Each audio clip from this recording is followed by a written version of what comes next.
Last episode, we talked about some merger matches made in heaven, mind-blowing VR, and interesting product pricing strategies. Check out the link for more details. Today, we're talking about products across all industries that are making headlines from healthcare, to space, to computing. You'll see. Let's fire up the dashboard.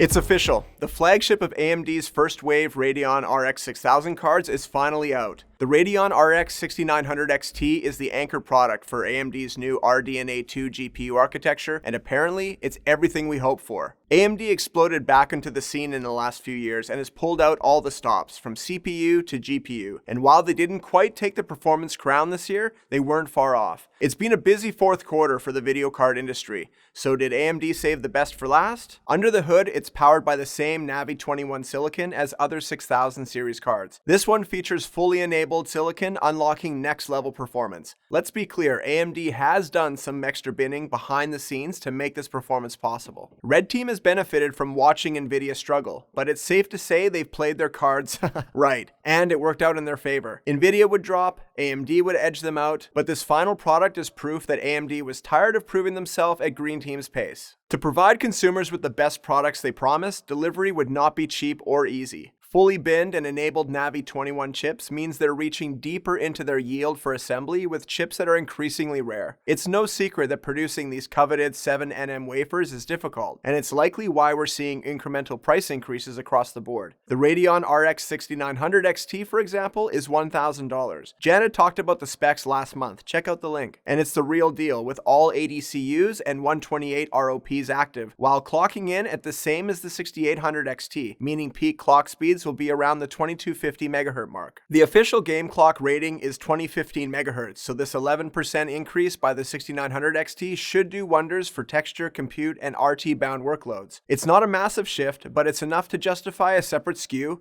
and challenge the GeForce RTX 3090.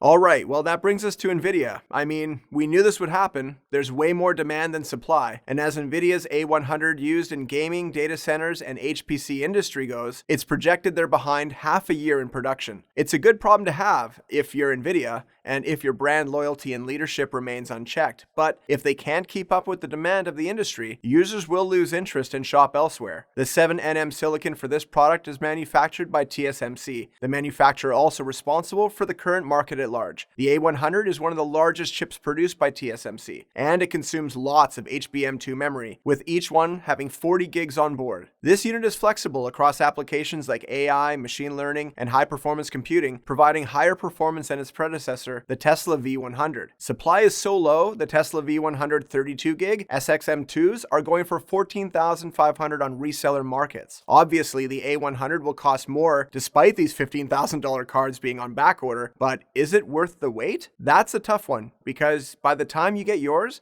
who knows what else could be on the market.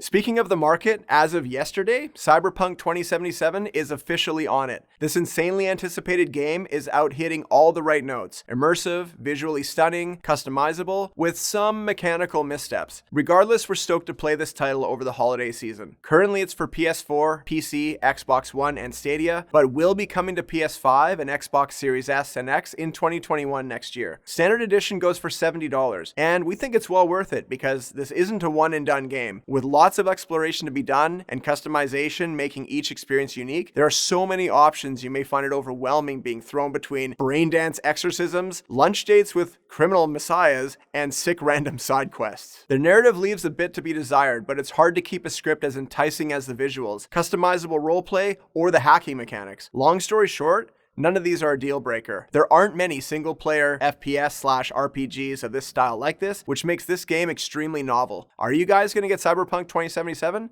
Did you get it already? Let us know in the comments below.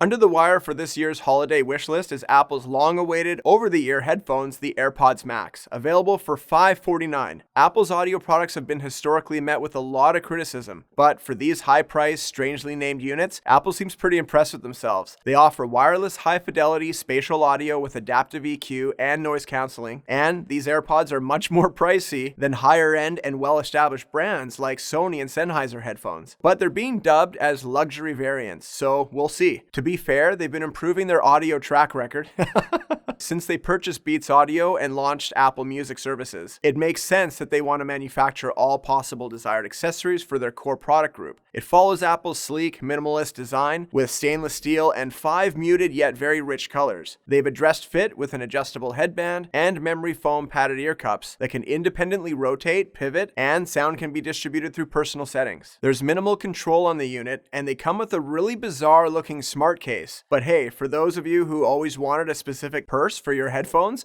now's your chance. The AirPods Max come with a pair of Apple's H1 chip, one per ear, each with 10 audio cores. Released as part of iOS 14, and they work with 5.1, 7.1, and Dolby Atmos for virtual sphere audio experiences. With noise cancelling enabled, they should last about 20 hours on a full charge, essentially a full workday. Wireless audio wearables is a competitive space, and Apple is asking for a big buy-in here, so we'll see how this turns out. SpaceX had to abort their first high-altitude launch of the Starship earlier this week due to an engine issue at T-minus 1.3 seconds. This is the company's first attempt to fly high at 12.5 kilometers, and previous tests have only gone up to 150 meters without flaps, nose cone, or other control features necessary for thinning upper atmospheric conditions. Musk was doing okay, seeing as statistically, initial launches are estimated at about 1 in 3 success rate. This program can afford a few tests, seeing as they're sitting pretty rich with hardware right now. And if they persist, as we know they will, it'll be thanks to Elon's stubbornness. It shouldn't be long until they're chasing even higher altitude launches. In an uncharacteristically thoughtless move, GE has released new radiology products used for CT scans, MRIs, X-rays, mammograms, ultrasounds, etc., all containing default passwords, exposing the medical networks that contain information that is obviously intended to be private. To rub salt in this wound? Wow, who wrote that? Customers can't fix this vulnerability locally. Recalibration has to be performed by a GE healthcare support team member with the appropriate credentials. There are ratings that cover the severity of these types of blunders, and this one is currently sitting at a 9.8. These machines are expensive investments, and these tests save lives, so any backup to conducting tests securely and privately is no joke. Though there have been no reported data breach incidents yet, the fact that this was missing is a little scary for consumers. Like, what else could they have missed? Hopefully no news is good news on this one, folks. Time flies, and you only have 1 week left to enter our epic code red. Christmas is coming early to one lucky fan. We're giving away one AMD Ryzen 5000 custom workstation. Entering is simple. Hit the link in the description to get entered. To be completely eligible to win this prize, please make sure you like this video, subscribe to our channel, and follow us on social. And please check out our product lineup too at monolithgroup.ca. I'm Paul, this is Dashboard, and we'll see you next week.